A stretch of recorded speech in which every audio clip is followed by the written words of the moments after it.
नमस्कार दोस्तों, आप लोगों का ऑल इंडिया स्टडी में स्वागत है। आइए आज हम पढ़ेंगे यूपी टेट का सीडीपी। आज का जो प्रैक्टिस सेट है बहुत महत्वपूर्ण होने वाला है, क्योंकि यह 2011 का सीडीपी में जो जितने क्वेश्चन पूछे गए थे सबको कवर किया गया है। टोटल 30 क्वेश्चन है जो 2011 में पूछा गया था। तो आइए हम लोग प्रश्न नंबर 1 पर आते हैं। बुनियादी स्तर पर मातृभाषा में शिक्षा देना बेहतर है, क्योंकि ऑप्शन नंबर 1 है बच्चों में आत्मविश्वास का विकास हो करेगा, बी है अधिगम को सरल बनाएगा, और सी है बौद्धिक विकास में सहायता करेगा, और डी है प्राकृतिक वातावरण में बच्चों को सीखने में सहायता करेगा। तो देखिए क्या हो जाएगा इसका सही आंसर, बताइए जल्दी से आप लोग कमेंट बॉक्स में।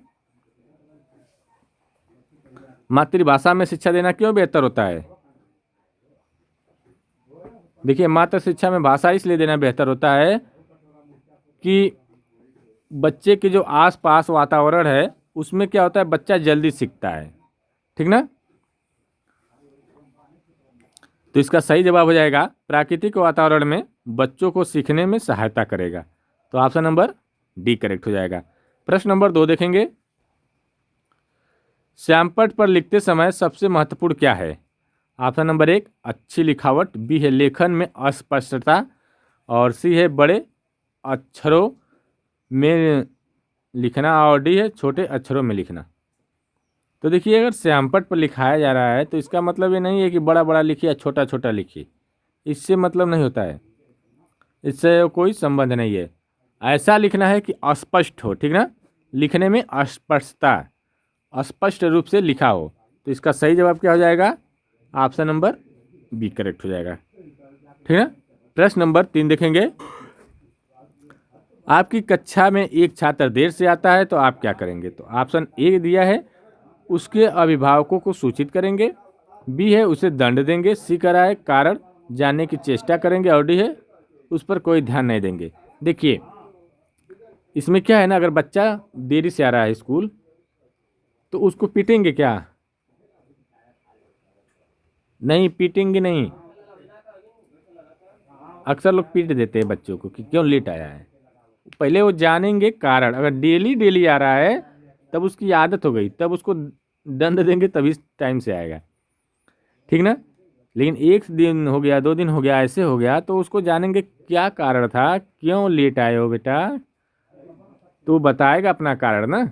हो सकता है रास्ते में कहीं साइकिल से आ रहा, साइकिल पंचर हो गई हो, साइकिल का चैन टूट गया हो तो उससे लेट हो गया हो सकता है ना।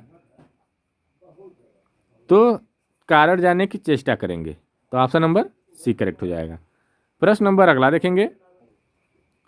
विद्यालय में विद्यार्थियों को कैसे अभिप्रेरित करना उचित है? ऑप्शन नंबर 1 है चुने गए अध्ययन द्वारा, बी है प्रासंगिक अध्ययन द्वारा, सी है गहन अध्ययन द्वारा, और डी है सस्वर अधिगम द्वारा। कह रहा है विद्यालय में विद्यार्थियों को कैसे अभिप्रेरित करना उचित होगा, मतलब उसे मोटिवेशनल कैसे देना होगा, बताइए।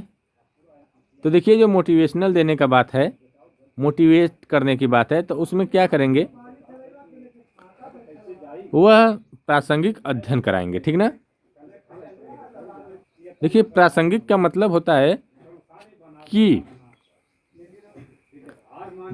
बच्चे के जीवन में जो भी घटना हो रही है, अर्थात बच्चे के जीवन से संबंधित वह कार्य हो। ठीक ना? बच्चे के जीवन से संबंधित कार्य हो जो भविष्य में काम करे। ठीक। तो उससे क्या होगा कि अगर बच्चे का जीवन में वास्तविक रूप से जो संबंधित होगा विषय वस्तु, उस पर अध्यापक क्या करेगा, उसको सिखाएगा, तो बच्चा क्या करेगा, रुचि भी लेगा और सीखेगा भी जल्दी। ठीक ना? तो इसका सही जवाब क्या हो जाएगा? ऑप्शन नंबर बी हो जाएगा। प्रश्न नंबर 5 देखेंगे। शिक्षा का उद्देश्य होना चाहिए। ऑप्शन नंबर है शिक्षार्थियों में व्यवसायिक कुशलता का विकास करना, बी है विद्यार्थियों में सामाजिक जागरूकता का विकास करना, सी है विद्यार्थियों को परीक्षा के लिए तैयार करना, और डी है व्यवहारिक जीवन के लिए विद्यार्थियों को तैयार करना। तो कह रहा है कि शिक्षा का उद्देश्य क्या होना चाहिए। तो देखिए, जो होना चाहिए व्यवहारिक जीवन के लिए विद्यार्थियों को तैयार करना। व्यवहारिक जीवन का मतलब होता है कि एक सीखने की शैली, कला, ठीक ना। इसका उद्देश्य होता है, शिक्षा का मूल उद्देश्य होता है जीवन जीने की कला सीखना, शैली, ठीक ना। तो इसका सही जवाब क्या हो जाएगा? ऑप्शन नंबर डी हो जाएगा। प्रश्न नंबर 6 देखेंगे। विद्यार्थी में आर ऑफ ए अवांछित व्यवहार को किंचित परिवर्तन करने में सबसे प्रभावी पद्धति है। ऑप्शन नंबर 1 है विद्यार्थी को दंड देना, बी है अभिभावकों को ध्यान में इसे लाना, और सी है अवांछित व्यवहार के कारणों को ढूंढना और उपचार का प्रबंध करना, डी कर रहा है इनकी उपेक्षा करना। देखिए क्या होता है, सर्वप्रथम जो बालक होता है अवांछित व्यवहार के कारण, ठीक ना, उसको अवांछित जो व्यवहार है उसको जानना जरूरी होता है बालक के।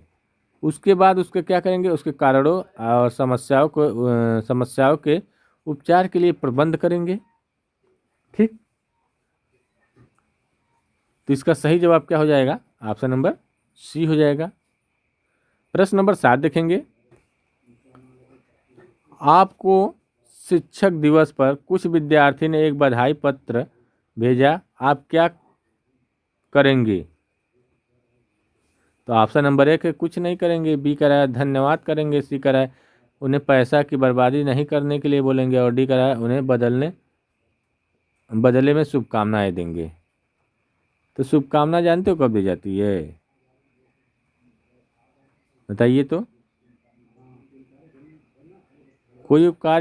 कोई व्यक्ति अगर कार्य किया है, जेल में नौकरी कोई पा गया, तो शुभकामना, मेरी शुभकामना है कि तुम आगे बढ़ो। यहाँ पर उन बच्चों को क्या करेंगे? धन्यवाद देंगे, ठीक ना। प्रश्न नंबर 8 देखेंगे। जब एक विद्यार्थी असफल होता है तो समझा जाता है कि ऑप्शन नंबर ए पद्धति असफल है, शिक्षक असफल है, पाठ्य पुस्तक असफल है, यह व्यक्तित्व असफलता है। जब एक विद्यार्थी असफल होगा तो इसका मतलब ये समझ लीजिए कि क्या है? व्यक्तित्व असफलता होगी। अगर सभी जब होंगे तो पद्धति जो है पढ़ाने का तरीका होता है वो असफल माना जाएगा, ठीक ना। या शिक्षक सही से नहीं पढ़ाया है, तब यहाँ पर ये बात आएगी। लेकिन एक विद्यार्थी सिर्फ असफल होगा तो व्यक्तित्व तो असफलता कहलाएगा, ठीक ना। तो ऑप्शन नंबर डी करेक्ट हो जाएगा। प्रश्न नंबर अगला देखेंगे। किसी विद्यार्थी की सबसे महत्वपूर्ण विशेषता है। ऑप्शन नंबर ए उत्तरदायित्व की अनुभूति, बी ईमानदारी, सी सहभागिता, और डी आज्ञाकारिता। तो देखिए जो कोई भी विद्यार्थी है उसकी जो सबसे महत्वपूर्ण विशेषता जो होती है आज्ञा मानना, ठीक ना। आज्ञा मानना, मानना और व्यवहार में जो सामाजिक रूप से एक विशिष्ट जो होता है व्यक्ति, उसको स्पष्ट निर्देश करना। मान लीजिए कोई विशिष्ट व्यक्ति है, निर्देश कर रहा है, तो उसकी आज्ञा मानना जरूरी है, ठीक ना। अपने माता पिता, शिक्षक और बड़े को जानना और उनका आज्ञा का पालन करना, यही विद्यार्थी की सबसे महत्वपूर्ण विशेषता होती है। तो ऑप्शन नंबर डी करेक्ट हो जाएगा। प्रश्न नंबर 10 है। आप किसी कक्षा में पाठ पढ़ाते हैं और एक विद्यार्थी विषय से असंबद्ध एक प्रश्न पूछता है, तो आप क्या करेंगे? मान लीजिए कोई पाठ पढ़ा रहे हैं, कोई लेसन पढ़ा रहे हैं, और एक विद्यार्थी आया विषय से संबंधित नहीं पूछ रहा है प्रश्न, तो आप क्या करेंगे? जो विषय पर बात कर रहे हैं उससे नहीं दूसरा कुछ क्वेश्चन पूछ दिया, तब क्या करेंगे? तो ऑप्शन नंबर है उसे असंबद्ध प्रश्न पूछने की अनुमति देंगे। बी कह रहा है उसे असंबद्ध प्रश्न पूछने की अनुमति नहीं देंगे, उसे गैर अनुशासित समझकर दंडित करेंगे, कक्षा के बाद प्रश्न का उत्तर देंगे। तो मान लीजिए कोई प्रक्रिया, कोई पाठ चल रहा है, टॉपिक अच्छी टॉपिक चल रही है, और उसी में कोई विद्यार्थी के दिमाग में आया वो टॉपिक से हट करके क्वेश्चन पूछ दिया, तो इसका मतलब ये नहीं कि उसे दंडित करेंगे, चाहे अनुमति देंगे चाहे अनुमति नहीं देंगे। पहले जो टॉपिक कर रहे हैं उसको क्लियर कराएंगे, जब क्लियर करा लेंगे तब क्या करेंगे? बाद में उसका उस टॉपिक का जो प्रश्न पूछा है बच्चा उसका उत्तर देंगे, ठीक है। तो ऑप्शन नंबर डी करेक्ट हो जाएगा। प्रश्न नंबर 11 देखेंगे। एक सामान्य 12 वर्ष की आयु के बच्चे में सबसे अधिक होना संभव है। ऑप्शन नंबर 1 है कुल प्रेरक समन्वय की में कठिनाई, तो ये तो होगा नहीं, पहले ही गलत है कठिनाई वाला शब्द। बी कह रहा है वयस्कों को खुश करने के बारे में सुनिश्चितता की अनुभूति। सी कह रहा है अब और यहाँ में उसकी रुचियों को सीमित करना, सीमित तो कर नहीं सकते रुचि को, अनुभूति भी होगी नहीं। तो डी कह रहा है समकक्षी के अनुमोदन के लिए बेचैनी। ये बात ठीक है, ठीक है ना। आइए प्रश्न नंबर 12 देखेंगे। विद्यालय में विद्यार्थियों को भाग जाने का कारण। मान लीजिए कोई विद्यालय है, ठीक, बच्चा आया भाग गया, नहीं पढ़ रहा है, तो इसका कारण क्या हो सकता है। तो ऑप्शन नंबर 1 अच्छा शिक्षण में रुचि का अभाव, बी की विद्यार्थियों सी कराए विद्यार्थियों को दंड देना चाहिए, और डी कराए समस्या के प्रति शिक्षक को निर्दयी वृत्ति अपनाना चाहिए। तो देखिए क्या होगा इसका सही आंसर कि समस्या के प्रति जो है बच्चों को निर्दयी आवृत्ति को अपनाना जरूरी है, ठीक ना।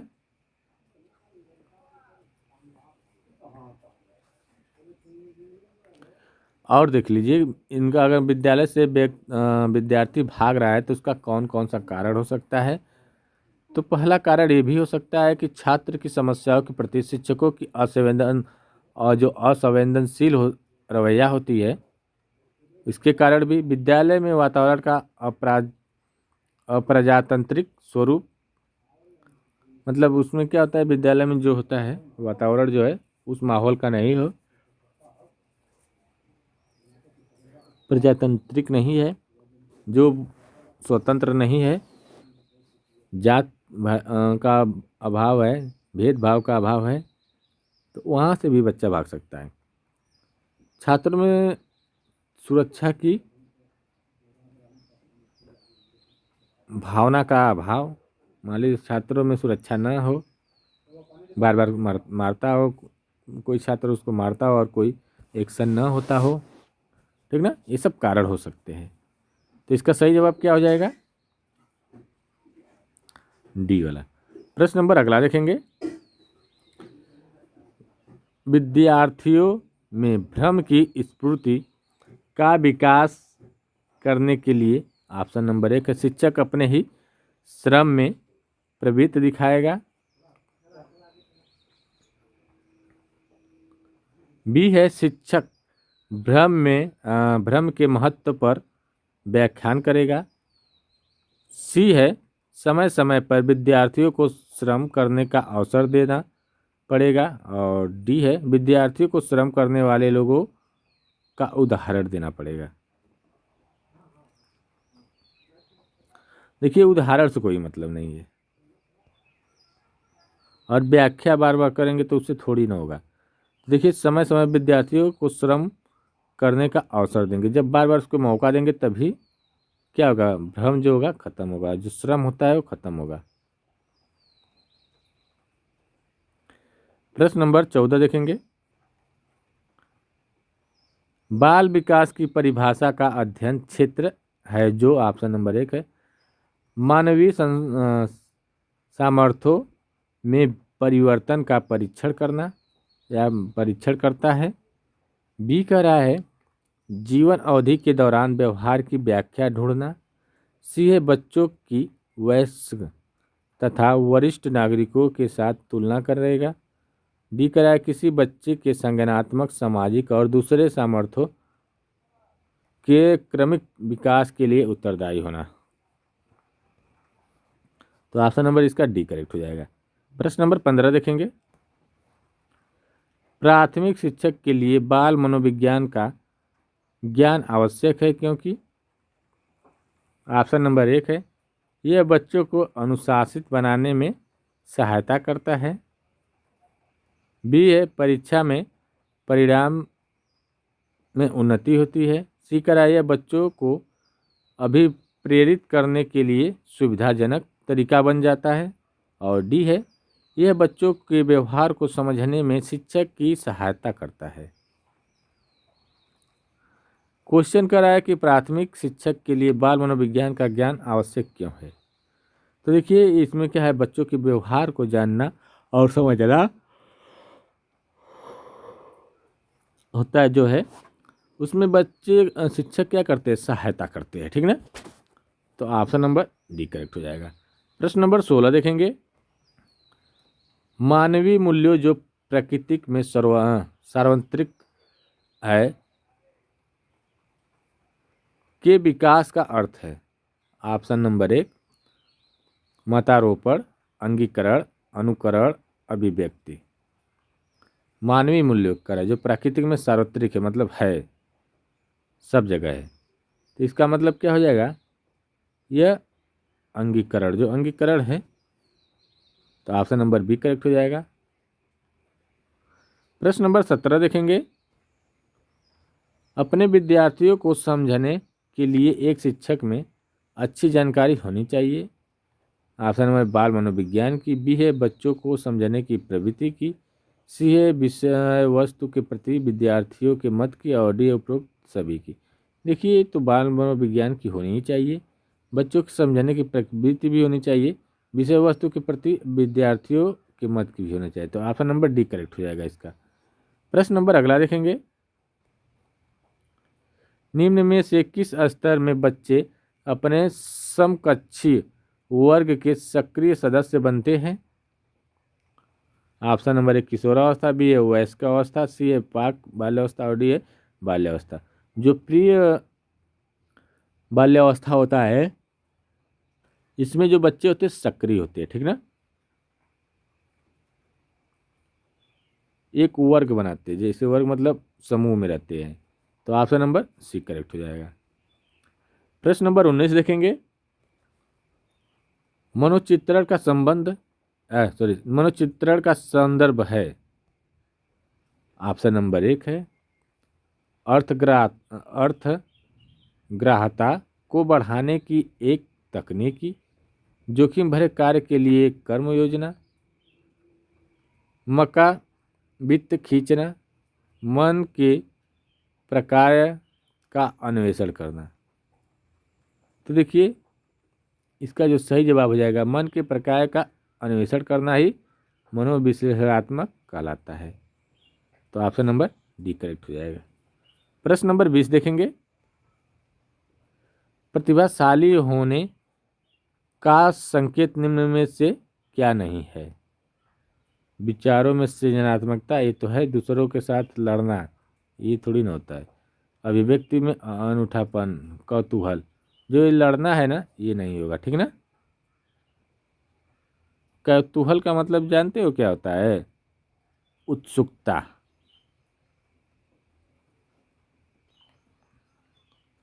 प्रश्न नंबर 21। बालिका शिक्षा को महत्व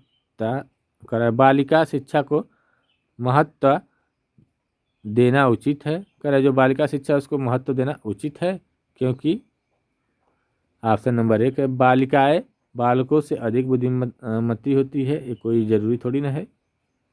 बी है बालिकाएं बालकों से अल्पसंख्यक होती है, ये भी जरूरी नहीं है।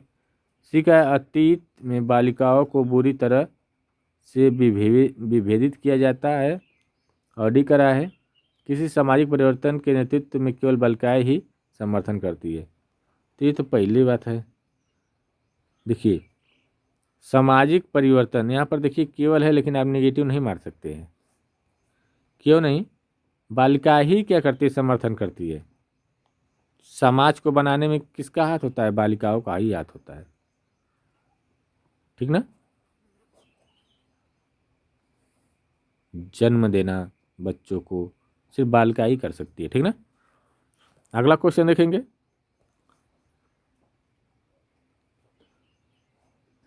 समन्वित शिक्षा की सफलता निर्भर करती है। कह रहा है समन्वित जो शिक्षा की सफलता किस पर निर्भर करती है। ऑप्शन नंबर 1 है समुदाय के समर्थन पर, बी है पाठ्य पुस्तकों की उत्कृष्टता पर, सी करा है शिक्षण अधिगम वस्तु की गुणवत्ता पर, और डी करा है शिक्षकों में अभिवृत्तिगत परिवर्तन पर। तो देखिए जो करेगा समन्वित शिक्षा जो होती है वह शिक्षण अधिगम की गुणवत्ता पर। ऐसा नहीं, ये जो होगा ना सही आंसर इसका समुदाय के समर्थन पर, ठीक है, समुदाय के समर्थन पर, ठीक है। प्रश्न नंबर 23 देखेंगे। अधिगम से संबंधित किसी विद्यार्थी की सफलताओं का सबसे अच्छा उपचार है?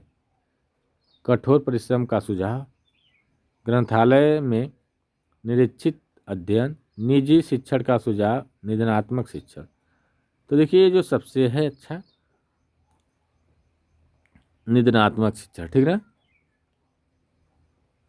प्रश्न नंबर अगला देखेंगे। एक शिक्षक विद्यार्थियों को अनुप्रेरित करता है या कर सकता है पुरस्कार देकर, सही मार्गदर्शन देकर, उदाहरण कक्षा में। तो ये देखिए सही मार्गदर्शन देकर के क्या सकता है, उसे अभिप्रेरित कर सकता है, ठीक ना। प्रश्न नंबर 25 देखेंगे।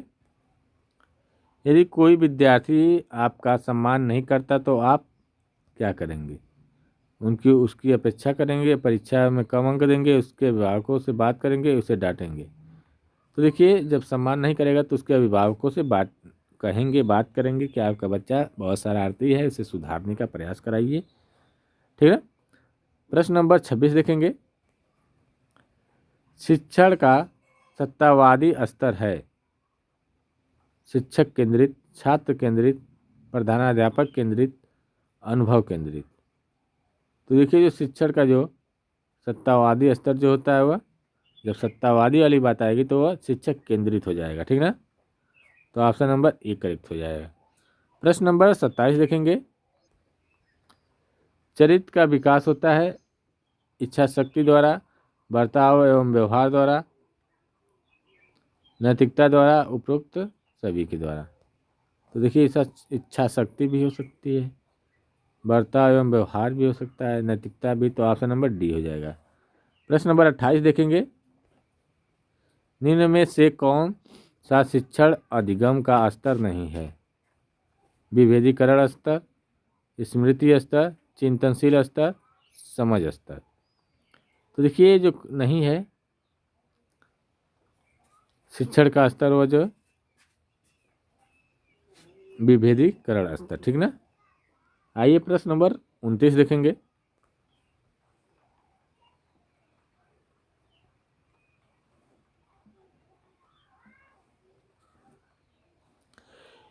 यदि एक विद्यार्थी कक्षा में भाग लेने से संकोच करता है तो उसे आप ऑप्शन नंबर 1 है उसे प्रश्न नहीं पूछेंगे, तो बात गलत है। जिन प्रश्नों के उत्तर वह दे सकता है केवल वही प्रश्न पूछेंगे, ये भी नहीं। उन प्रश्नों को नहीं पूछेंगे जिसके उत्तर के उसके सामर्थ्य से बाहर है, जिसके कारण वह कक्षा में उपहास का पात्र बन सकता है। और डी है उससे केवल तब प्रश्न पूछेंगे जब वह उसके उत्तर देने के लिए उत्साहित रहेगा, जब उत्साहित रहेगा तभी सही रहेगा, ठीक है ना। प्रश्न नंबर 30 आज लास्ट का अंतिम क्वेश्चन। शिक्षक का बर्ताव होना चाहिए प्रशासनात्मक, शिक्षाप्रद, आदर्शवादी और निर्देशात्मक। तो ये जो होना चाहिए आदर्श शिक्षक होना चाहिए, ठीक ना। तो ऑप्शन नंबर 1 करेक्ट हो गया, sorry option number C correct है, ठीक ना। तो देखिए टोटल 30 क्वेश्चन थे जो 2011 में पूछे गए थे। तो देखिए वीडियो अच्छी लगी चैनल को लाइक करिए, शेयर करिए, सब्सक्राइब करिए। मिलते हैं अगले वीडियो में, तब तक के लिए नमस्कार।